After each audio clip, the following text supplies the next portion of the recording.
Thank you for joining in. I hope you're keeping safe, maintaining social distance, and washing your hands as you continue in the fight against COVID-19. This too shall pass. Happy World Environment Day.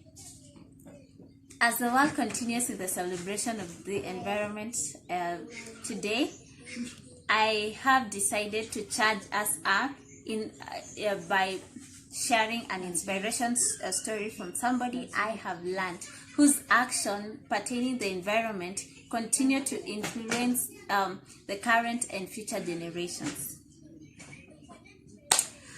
Before I tell you this inspiration story, there's something that I've noted during this COVID-19. One thing that I've been able to notice is that when we withdraw, nature heals. And this is the lens that I would like each and every one of us to view from in matters pertaining environmental conservation, environmental restoration, and taking care of the environment in general terms. When we withdraw, nature heals. Back to our story. So try and guess who's the person we are talking about today. Let me give you a hint. The person once said that trees are a living symbol of peace and hope. You probably guessed it right, Wangari Maathai. Let's take a keen look of who exactly is Wangari Maathai. One of the things that I perused through, I was able to note what she did and the titles that she earned respectively, not just because she earned titles out of earning, but she rightfully deserved.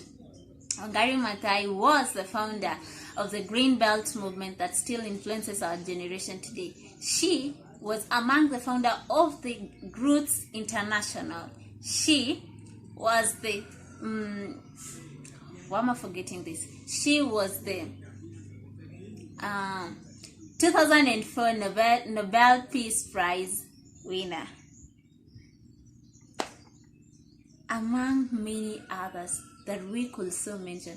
And just in case I was about to forget, Wangari Maathai was also an Assistant Minister of Environment of the 9th Parliament of Kenya. Wow.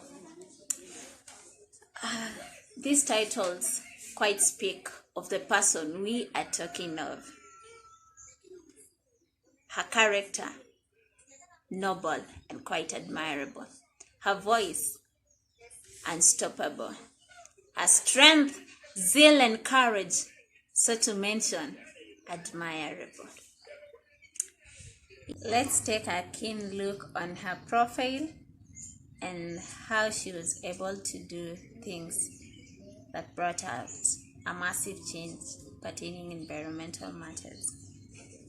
One of the things that Wangari Maathai was able to do is that she was able to identify the problem within the environment. How did she do this? While she was taking her research on ticks and the East Coast fever, she was able to notice the degradation that was taking place around Nairobi, forests and rivers. She identified the problem. Number two, she did not just stop at identifying the problem.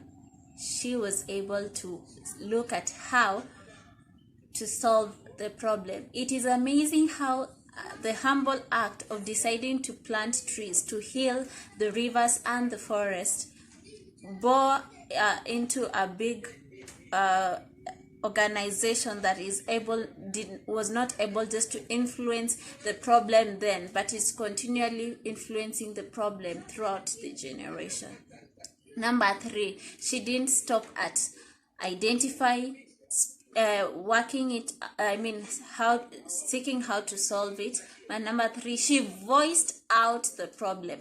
Many of us have been able to identify the problem, but how many of us have been able to speak it out, tell it to the world. There is a problem. Send an alarm call. There is a problem. There is a problem in this place. One of the last things that I like about her, she was able to act it.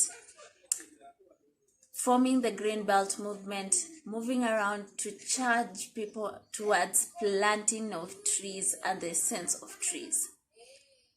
We do not stop at how. We go on acting on the how. And this is one of the things that challenges me about Wangari Maathai. And despite her being, and despite the harassments and the abuse that Wangari Maathai went through, her voice was unstoppable and silenced, and she was able to put it forth that unless we act on it, I'm not going to keep silent. How many of us have been stopped by the naysayers around regarding environmental matters? This is a time to wake up, to rise up and work, as she will say. Her voice against the building of the 60-story building right at Uhuru Park will continue to be, will be remembered in the environment world. She just didn't stop.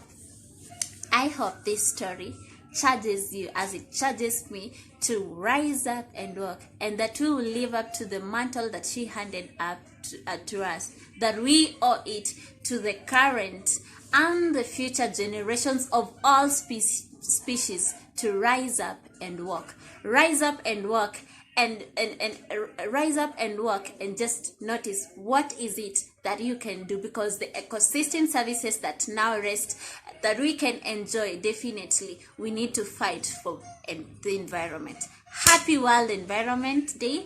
Thank you for joining in. I hope you're able to learn something, that identify the problem, look on how to solve it, voice out, do not keep quiet. And number 4, yet not last, is do it. Act on it. If it is planting trees, let's plant trees. If it's about pollution, let's work on it. So if you learned something out of this and you're gonna act on it, I hope you will be able to do so and share your experiences. And if you're already acting on it, how are you doing it? Share it down here below. Thank you. I welcome you to subscribe to my channel for more of this. Hit the subscribe channel. Number 2, you can like this video, give it a thumbs up. Number 3, share. Let the world know about the environment. Let us act on the environment, and let us restore the environment to the